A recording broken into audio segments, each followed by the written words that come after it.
Welcome back. Well, data from Stanbic IPTC shows that Nigeria's Purchasing Managers Index, which is a key economic indicator that measures the health of the manufacturing and services sector, so the index remained below the 50 points range in November. Well, join us now. We have Dumebi Oluwole to unpack this for us. Great to have you. Hi, Dumebi. So, yeah, it's another PMI. And we're still seeing that dip below 50 points, contraction. Yeah, I mean, it's clear as to why this is happening. We do know some of the issues that both manufacturing sector and a lot of, services sector activities are facing, like trade. So basically what this just tells us, because the Stanbic IPTC PMI primarily tracks activities along the small to medium scale businesses, right? So while it also tracks some level of large scale business activities, primarily you find that a lot of the businesses that are, covered in that index are not exactly like large as like multinationals, basically. That's what I mean.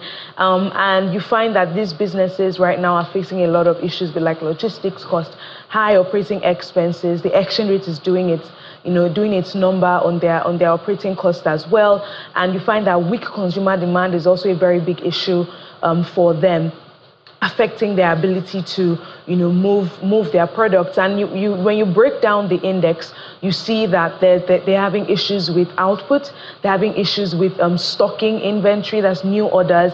You also find that there are issues with the current inventory that they have, like selling that as well, their stocks of purchases, right? So they're having issues selling what they have. They're having issues also, getting new stock of purchases or new orders. And then you find that there's also some issue with employment, because if businesses are not able to produce enough to sell or expand their operations, their ability to absorb labor is also thinned out. And we're also seeing that issue, with the numbers are also telling us that's an issue that businesses are also facing right now. So that's pretty much what is happening. But I think one thing to also note is that PMI is a forward-looking indicator to GDP growth, right? So if PMI numbers are contracting consistently, because now this is going to be the 5th consecutive month of contraction.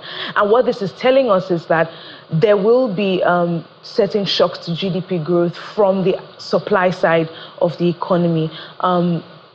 Especially if we're going into, when we start looking into, 2025, that typical lull in GDP growth where we see at the first quarter will be much more, it will be intensified when we look at the lag effect, or the spillover effects rather, from what is happening of 5 months prior leading up to that point. Right. So what is it telling us about Q4 GDP? Because we did see growth for the third quarter. Third quarter, yes. So with this PMI, already showing this direction. Yeah, I would say that to an extent, there's some divergence between what the PMI numbers are saying and what the actual GDP numbers have actually shown. Because if you see, this is the 5th month of contraction, yet we saw an increase in growth in the services sector, and the services sector was still drove although some of the sectors within the services sector were responsible for the growth that we saw. So if you dissect the Q3 GDP numbers, you realize that financial services and telecoms, financial services and insurance and telecoms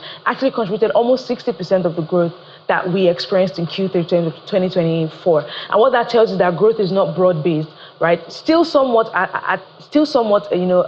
emphasizing the point that we're seeing here, right? If we're seeing the manufacturing sector, that's industrial sector, slow. We're seeing agricultural sector activity slow. We're seeing trade activity slow. And those are the job elastic sectors of the economy. And they actually contribute a lot more in terms of consumption and supply. So we're seeing sectors like that slowing their activities. What that tells us is that right now, growth is not broad-based in the economy, and the trickle-down effect that we should be seeing from GDP growth into economic development, into better living standards, we're not going to see that right now. Right, and we also see Nigeria raising about $2.2 billion for its latest Eurobond auction. So it seems that this government is getting really liquid. This is the hot topic now. I mean, this is good news, and I say it's good news in the sense that we're seeing oversubscription, like very strong oversubscription on the loan, on the issuance. And what that tells us is that, to an extent, right, we're seeing that businesses or investors rather are encouraged to bring in money into the economy based off of the reforms that we've taken. Now, government actually leveraging the momentum that is receiving right now? Because when you put this 2.2 billion side by side, our current deficit from the budget, it's still not sufficient, right? Our deficit in dollar terms right now about 9 point something trillion. When you convert it to dollars, it's about 6 trillion. Sorry. Right. And this is not even up to that. So what it still tells us is that there's still some revenue deficit or still funding deficit that the government still has to plug to substantially meet up with the 2025 budget, right, that it has in proposal.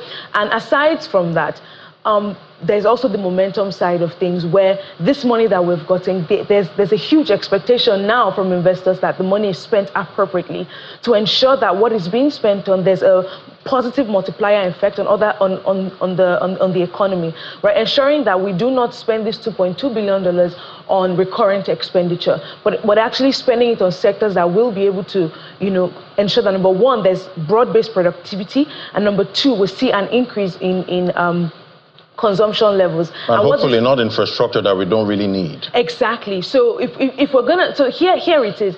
In times like this, the government has to definitely prioritize its spending, right? So even if you want to spend money on capex that we do need right now, that will be able to support productivity from businesses to increase outputs, and then ensure that prices are bid down, and there was beginning to see that positive loop in the economy where businesses are actually producing as much, they're able to now export, because in times like this where the naira has significantly lost value, if businesses are able to produce as much, that's where the positive aspect of exporting comes in, and they're able to generate more in naira terms. But if businesses are struggling to produce because there are issues, infrastructural issues that are affecting their ability to be productive, then we'll continually see the issues that we're facing. So while this is good news, there has to still be that government has to definitely leverage the momentum that it has received from investors to do the right thing. Right, and 9 times oversubscribed. Yes. Yeah, you see the minister there. Extremely excited. Extremely excited. I saw the sure that investors are keen. On this bond, but we still have that issue, that 10-year. I think you're bond about 10%. Exactly. Again, you can't really blame investors because we're still living in a high interest rate environment, both globally and right now. The only thing now is that there is, looking into 2025, there is the expectation that it is very possible that the rate could somewhat decline going for when it's time to actually repay, simply because we're going into a world where interest rates might start declining a lot more fast. And I heard it's fixed.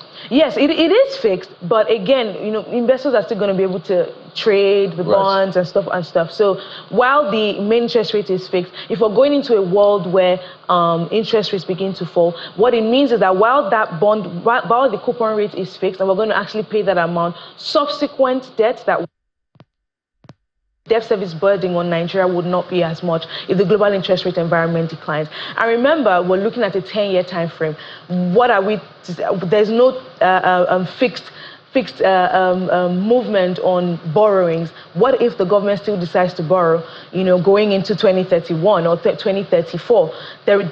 Those conversations might still happen. How close is Nigeria to its debt ceiling? I mean, I would say we're still pretty much in a safe space in terms of the government's debt ceiling. But when you look at what the IMF has recommended for developing economies, which is about 55%, you see Nigeria is getting pretty close to that. Right now, current debt service, when you add the $1.5 billion loan that we got from the World Bank, and if you do add this $2.2 billion loan, $2.2 billion Eurobond, you realize that we're actually going above 50% right now. And what that means is that we're getting close to that 55% threshold.